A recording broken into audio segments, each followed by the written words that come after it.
ಮಹಿಳೆಯರ ಬಗ್ಗೆ ಕುಮಾರಸ್ವಾಮಿ ಹೇಳಿಕೆ ದೇವೇಗೌಡರಿಗೂ ತಟ್ಟಿದ ಪ್ರತಿಭಟನೆ ಬಿಸಿ. ತುಮಕೂರಿನ ಮೈತ್ರಿ ಸಮಾವೇಶದಲ್ಲಿ ಕೈ ಕಾರ್ಯಕರ್ತರ ಹೈ ಡ್ರಾಮಾ.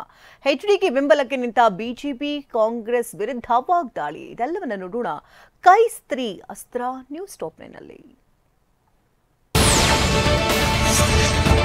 ತುಮಕೂರಿನಲ್ಲಿ ನಡೆದ ಮೈತ್ರಿ ಸಮಾವೇಶದಲ್ಲಿ ದೇವೇಗೌಡರಿಗೂ ಪ್ರತಿಭಟನೆ ಬಿಸಿ ತಟ್ಟಿದೆ. ಕುಮಾರಸ್ವಾಮಿ ಹೇಳಿಕೆ ಖಂಡಿಸಿ ಕಾಂಗ್ರೆಸ್ ಮಹಿಳಾ ಕಾರ್ಯಕರ್ತೆಯರು ದೇವೇಗೌಡರಿದ್ದ ವೇದಿಕೆಗೆ ನುಗ್ಗಿ ಹೈಡ್ರಾಮಾ ಸೃಷ್ಟಿಸಿದ್ರು. ಕುಂಚಿಟಿಗರ ಸಭಾಭವನದಲ್ಲಿ ಇಬ್ಬರು ಕಾರ್ಯಕರ್ತೆಯರು ದೇವೇಗೌಡರ ಜೊತೆ ಫೋಟೋ ತೆಗೆಸಿಕೊಳ್ಳುವ ನೆಪದಲ್ಲಿ ತೆರಳಿ ಏಕಾಏಕಿ ಘೋಷಣೆ ಕೂಗಲು ಮುಂದಾದ್ರು. ಈ ವೇಳೆ ಬಿಜೆಪಿ ಮಹಿಳಾ ಕಾರ್ಯಕರ್ತೆಯರು ಘೋಷಣೆ ಕೂಗಿದ ಕೈ ಕಾರ್ಯಕರ್ತೆಯರ ಜುಟ್ಟು ಹಿಡಿದು ಎಳೆದಾಡಿದ್ದಾರೆ. ಬಳಿಕ ಗಲಾಟೆ ಮಾಡಿದ ಕಾಂಗ್ರೆಸ್ ಕಾರ್ಯಕರ್ತೆಯರನ್ನ ಪೊಲೀಸರು ವಶಕ್ಕೆ ಪಡೆದಿದ್ದಾರೆ. ಮಹಿಳೆಯರ ಘನತೆ ಚಾರಿತ್ರ್ಯಕ್ಕೆ ಧಕ್ಕೆ ತಂದ ಆರೋಪದಲ್ಲಿ ಎಚ್.ಡಿ. ಕುಮಾರಸ್ವಾಮಿ ವಿರುದ್ಧ ರಾಜ್ಯ ಮಹಿಳಾ ಆಯೋಗ ಸ್ವಯಂ ಪ್ರೇರಿತ ದೂರು ದಾಖಲಿಸಿಕೊಂಡಿದೆ. ಅಷ್ಟೇ ಅಲ್ಲದೆ ಲಕ್ಷ್ಮೀ ಹೆಬ್ಬಾಳ್ಕರ್ ವಿರುದ್ಧ ಪೆಗ್ ಹೇಳಿಕೆ ನೀಡಿದ ಬಿಜೆಪಿ ಮಾಜಿ ಶಾಸಕ ನಿಮ್ಮ ಉಬ್ಬಿದ ರಕ್ತನಾಳಗಳ ಸಮಸ್ಯೆಗೆ ಎವಿಸ್ ಆಸ್ಪತ್ರೆಯಲ್ಲಿ ಕೇವಲ 30 ನಿಮಿಷದ ಲೇಸರ್ ಚಿಕಿತ್ಸೆಯೊಂದಿಗೆ ಮುಕ್ತಿ ಹೊಂದಬಹುದು. ಹೆಚ್ಚಿನ ವಿವರಗಳಿಗಾಗಿ ಸಂಪರ್ಕಿಸಿ 8088837300. ಸಂಜಯ್ ಪಾಟೀಲ್ ವಿರುದ್ಧ ಕೇಸ್ ದಾಖಲಿಸಿಕೊಂಡಿದೆ. ಇಬ್ಬರಿಗೂ ಮಹಿಳಾ ಆಯೋಗ ನೋಟಿಸ್ ನೀಡಿದ್ದು 7 ದಿನದೊಳಗೆ ಉತ್ತರಿಸುವಂತೆ ಸೂಚಿಸಿದೆ.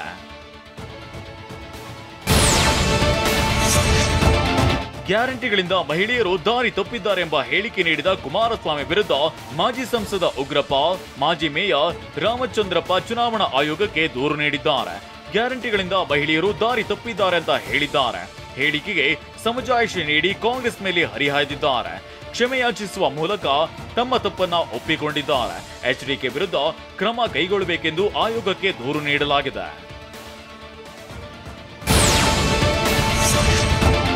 ಗ್ಯಾರಂಟಿಗಳಿಂದ ಮಹಿಳೆಯರು ದಾರಿ ತಪ್ಪಿದ್ದಾರೆಂಬ ಕುಮಾರಸ್ವಾಮಿ ಹೇಳಿಕೆ ಕಾಂಗ್ರೆಸ್ಗೆ ಅಸ್ತ್ರವಾಗಿದೆ. ರಾಜ್ಯಾದ್ಯಂತ ಕಾಂಗ್ರೆಸ್ ಪ್ರತಿಭಟನೆ ನಡೆಸುತ್ತಿದೆ. ಆದರೆ ಕಾಂಗ್ರೆಸ್ನ ತಂತ್ರಕ್ಕೆ ಕುಮಾರಸ್ವಾಮಿ ತಿರುಗೇಟು ನೀಡಿದ್ದಾರೆ. ಗೋ ಬ್ಯಾಕ್ ಅನ್ನೋ ಕೆಲವು ಸ್ಲೋಗನ್ ಶುರುವಾಗಿ ಬಿಟ್ಟಿದೆ. ನನ್ನ ಬಗ್ಗೆ ಮಾತನಾಡಲು ಕಾಂಗ್ರೆಸ್ಗೆ ಬೇರೆ ವಿಚಾರ ಇಲ್ಲ. ಕಾಂಗ್ರೆಸ್ನವರು ಈ ವಿಷಯ ಇಟ್ಕೊಂಡು ಹೊರಟಿದ್ದಾರೆ. ಕೆಲಸ ಇಲ್ಲ ಅಂದ್ರೆ ಮಾಡಿಕೊಳ್ಳಲು ಹೇಳಿ ಅಂತ ಎಚ್ಡಿಕೆ ಕಿಡಿಕಾರಿದ್ದಾರೆ. ಅದೊಂದು ಕೆಲವು ಸ್ಲೋಗನ್ ಶುರುವಾಗ್ಬಿಟ್ಟಿದೆ, ಗೋ ಬ್ಯಾಕ್ ಅನ್ನೋದು. ಅವ್ರಿಗೆ ಕೆಲಸದಿಂದ ಮಾಡ್ತಾ ಇರೋದಕ್ಕೆ ನಾನು ಹಿಡ್ಕೊಳಕ್ಕಾಯ್ತಿದೆ. ಮಹಿಳೆಯರಿಗೆ ಎಚ್.ಡಿ. ಕುಮಾರಸ್ವಾಮಿ ಅವಮಾನ ಮಾಡಿದ್ದಾರೆ. ಕುಮಾರಸ್ವಾಮಿ ಮಾತಿನಿಂದ ಜನರು ರೊಚ್ಚಿಗೆದ್ದಿದ್ದಾರೆ ಅಂತ ಶಿವಮೊಗ್ಗದಲ್ಲಿ ಡಿ.ಕೆ. ಶಿವಕುಮಾರ್ ವಾಗ್ದಾಳಿ ನಡೆಸಿದ್ರು. ಎಚ್.ಡಿ. ಕುಮಾರಸ್ವಾಮಿ 2 ಬಾರಿ ಮುಖ್ಯಮಂತ್ರಿ ಆಗಿದ್ದವರು.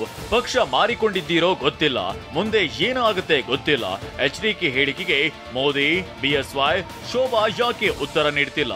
ಸುಳ್ಳು ಬಿಟ್ರೆ ಬಿಜೆಪಿ ಏನು ಮಾಡಿಲ್ಲ ಅಂತ ಡಿ.ಕೆ.ಶಿ ಕಿಡಿಕಾರಿದ್ದಾರೆ. ಸುಮಲತಾ ಕುರಿತು ಎಚ್ಡಿಕೆ ಹಳೆ ಹೇಳಿಕೆಯನ್ನ ಮತ್ತೆ ನೆನಪಿಸಿದ ಡಿ.ಕೆ. ಶಿವಕುಮಾರ್ ಕಿಡಿಕಾರಿದ್ದಾರೆ. ಸುಮಲತಾ ಅವರನ್ನ ಅಡ್ಡಡ್ಡ ಮಲಗಿಸಿ ಅಂತ ನಾವು ಹೇಳಿದ್ವಾ? ಅವತ್ತು ಅದನ್ನ ಹೇಳಿದವರು ಯಾರು? ಹೀಗಾಗಿಯೇ ತಿಪ್ರಲಾಗ ಹಾಕಿದ್ರು ಎಚ್.ಡಿ. ಕುಮಾರಸ್ವಾಮಿ ಮಂಡ್ಯದಲ್ಲಿ ಗೆಲ್ಲಲ್ಲ, ಮಂಡ್ಯದ ಜನ ಹೊರಗಡೆ ಅವರನ್ನ ಒಪ್ಪಿಕೊಳ್ಳೋದಿಲ್ಲ, ಇದನ್ನ ಬರೆದಿಟ್ಟುಕೊಳ್ಳಿ ಅಂತ ಡಿ.ಕೆ. ಶಿವಕುಮಾರ್ ಹೇಳಿದ್ದಾರೆ. ಎಚ್.ಡಿ. ಕುಮಾರಸ್ವಾಮಿಗೆ ಮಹಿಳೆಯರ ಬಗ್ಗೆ ಗೌರವವಿದೆ. ಎಚ್ಡಿಕೆ ಹೇಳಿಕೆಯನ್ನ ತಿರುಚುವ ಕೆಲಸ ಕಾಂಗ್ರೆಸ್ ಮಾಡ್ತಿದೆ ಅಂತ ಕೇಂದ್ರ ಸಚಿವೆ ಶೋಭಾ ಕರಂದ್ಲಾಜೆ ಹೇಳಿದ್ದಾರೆ. ಕಾಂಗ್ರೆಸ್ ನಾಯಕರಿಗೆ ಚುನಾವಣೆಗೆ ಒಂದು ವಿಷಯ ಸಿಗಬೇಕು. ಹೀಗಾಗಿ ಕಾಂಗ್ರೆಸ್ ನಾಯಕರು ಪದೇ ಪದೇ ಅದನ್ನೇ ಹೇಳ್ತಿದ್ದಾರೆ. 100 ಸುಳ್ಳು ಹೇಳಿ ಸತ್ಯ ಮಾಡುವ ಚಾಳಿ ಕಾಂಗ್ರೆಸ್ ಪಕ್ಷದ್ದು. ಕಾಂಗ್ರೆಸ್ ಅದೇ ಕೆಲಸ ಈಗ ಮಾಡ್ತಿದೆ ಅಂತ ಬೆಂಗಳೂರಿನಲ್ಲಿ ಶೋಭಾ ವಾಗ್ದಾಳಿ ನಡೆಸಿದ್ದಾರೆ. ಕುಮಾರಸ್ವಾಮಿ ಅವರಿಗೆ ಮಹಿಳೆಯರ ಬಗ್ಗೆ ಗೌರವ ಇದೆ. ಮಹಿಳೆಯರ ಬಗ್ಗೆ ಗೌರವದಿಂದ ಅವರು ಮಾತಾಡಿಸ್ತಾ ಇದ್ದಾರೆ. ಆದ್ರೆ ಇವತ್ತು ಇದನ್ನು ತಿರುಚಿ ಹಾಕುವಂತ, ಇದನ್ನು ತಿರುಚಿ ಹೇಳಿಕೆ ಕೊಡುವಂತ ಕಾಂಗ್ರೆಸ್ ಬೇರೆ ಯಾವುದವರಿಗೆ ಚುನಾವಣಾ ಮುದ್ದೆ ಸಿಕ್ಕಿಲ್ಲ. ಚುನಾವಣೆಗೆ ಒಂದು ವಿಷಯ ಸಿಗ್ಬೇಕಲ್ಲ, ವಿರೋಧ ಮಾಡಕ್ಕೆ ಒಂದು ವಿಷಯ ಸಿಗ್ಬೇಕಲ್ಲ. ಯಾವ ವಿಷಯ ಸಿಕ್ಕಿಲ್ಲ. ಅದಕ್ಕೆ ಕುಮಾರಸ್ವಾಮಿ ಅವರನ್ನ ಅವರ ಹೇಳಿಕೆಯನ್ನೇ ತಿರುಗಿ ಮುರುಗಿ ಹೇಳುವಂತ ಒಂದು ಚಾಳಿ ಕಾಂಗ್ರೆಸ್ನದ್ದು. ಎಚ್ಡಿಕೆ 2 ಬಾರಿ ಸಿಎಂ, ಅವರ ತಂದೆ ಪ್ರಧಾನಿ ಆಗಿದ್ದವರು. ದಾರಿ ತಪ್ಪುವ ಪರಿಸ್ಥಿತಿ, ಸಂಸ್ಕಾರ ನಮ್ಮ ಹೆಣ್ಣು ಮಕ್ಕಳಲ್ಲಿ ಇಲ್ಲ ಅಂತ ಕೆಜಿಎಫ್ ಶಾಸಕಿ ರೂಪಕಲಾ ಕಿಡಿಕಾರಿದ್ದಾರೆ. ಹೆಣ್ಮಕ್ಕಳ ಬಗ್ಗೆ ಮಾತನಾಡಬೇಕಾದ್ರೆ 2 ಬಾರಿ ಯೋಚಿಸಬೇಕು. ಹೆಣ್ಮಕ್ಕಳು ಪುಣ್ಯಕ್ಷೇತ್ರಕ್ಕೆ ಹೋಗ್ತಿದ್ದಾರೆ. ಇನ್ನೆಲ್ಲೋ ಹೋಗ್ತಿಲ್ಲ, 100ಕ್ಕೆ 100ರಷ್ಟು ಕಷ್ಟ ಸುಖಕ್ಕೆ ಉಪಯೋಗಿಸಿಕೊಳ್ತಿದ್ದಾರೆ. ಹೆಣ್ಣು ಮಕ್ಕಳ ಬಗ್ಗೆ ಅವಹೇಳನಕಾರಿಯಾಗಿ ಮಾತನಾಡಬಾರದು, ಪದ ಬಳಕೆ ಮಾಡುವಾಗ ಯೋಚನೆ ಮಾಡಬೇಕು ಅಂತ ಆಕ್ರೋಶವನ್ನ ಹೊರಹಾಕಿದ್ದಾರೆ. ಹೆಣ್ಮಕ್ಳೆಲ್ಲ ಪುಣ್ಯಕ್ಷೇತ್ರಕ್ಕೆ ಹೋಗ್ತಾ ಇದ್ದಾರೆ, ಇನ್ನೆಲ್ಲೂ ಹೋಗ್ತಾ ಇಲ್ಲ. ಬಸ್ ಫ್ರೀ ಕೊಟ್ಟಿದ್ದೀವಿ, ಹೆಣ್ಮಕ್ಳು ಯಾರೇ ಆಗಲಿ, ಯಾವ ವಯಸ್ಸಿನ ಹೆಣ್ಮಗು ಆಗಲಿ ಪುಣ್ಯಕ್ಷೇತ್ರಕ್ಕೆ ಹೋಗಿ ಬರ್ತಾ ಇದ್ದಾರೆ ಬಸ್ ಫ್ರೀ ಇದ್ರೆ. ಇಲ್ಲಾಂದ್ರೆ ಸ್ಕೂಲು ಕಾಲೇಜ್ಗೆ ಹೋಗ್ತಾರೆ, ಇಲ್ಲ ಎಲ್ಲರೂ ಕೆಲಸಕ್ಕೆ ಸೇರ್ಕೊಂಡಿದ್ದಾರೆ, ಗಾರ್ಮೆಂಟ್ಸ್ಗೂ ಇನ್ನೊಂದು ಹೋಗ್ತಾ ಇದ್ದಾರೆ.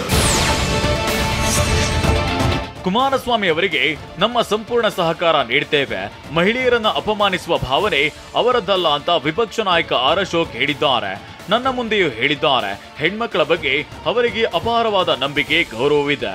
ಆದ್ರೆ ಅವರ ವಿರುದ್ಧ ಕಾಂಗ್ರೆಸ್ನವರು ಹೋರಾಟವನ್ನ ಮಾಡ್ತಿದ್ದಾರೆ, ಚುನಾವಣೆ ಇದೆಯಂತ ಅಪಪ್ರಚಾರವನ್ನ ಮಾಡ್ತಿದ್ದಾರೆ. ಆದ್ರೆ ಮಂಡ್ಯದಲ್ಲಿ ದೊಡ್ಡ ಅಂತರದಲ್ಲಿ ಕುಮಾರಸ್ವಾಮಿ ಗೆಲ್ತಾರೆ ಅಂತ ಆರ್ ಅಶೋಕ್ ಹೇಳಿದ್ದಾರೆ. ನಮ್ಮ ಅವ್ರ ಸಿಂಬಲ್ಲೇ ತೆನೆ ಹೊತ್ತ ಮಹಿಳೆ, ಅವ್ರಿಗೆ ಹೆಣ್ಣು ಮಕ್ಕಳ ಬಗ್ಗೆ ವಿಶೇಷವಾದಂತ ಗೌರವ ಇದೆ, ಕಾಂಗ್ರೆಸ್ ಅವ್ರಿಗೆ ಇಲ್ಲ. ಅದಕ್ಕೆ ಇದೊಂದು ಸುಮ್ಮನೆ ನೆನ್ನೆ ಫೋನ್ ಮಾಡಿ ವಿಡಿಯೋ ಕಾನ್ಫರೆನ್ಸ್ ಮಾಡಿ ಎಲ್ಲಾ ಕಡೆ ಪ್ರೊಟೆಸ್ಟ್ ಮಾಡಿ ಅಂತ ಹೇಳಿದ ತಕ್ಷಣ ಸುದ್ದಿ ಏನು ದೊಡ್ಡದಾಗಲ್ಲ.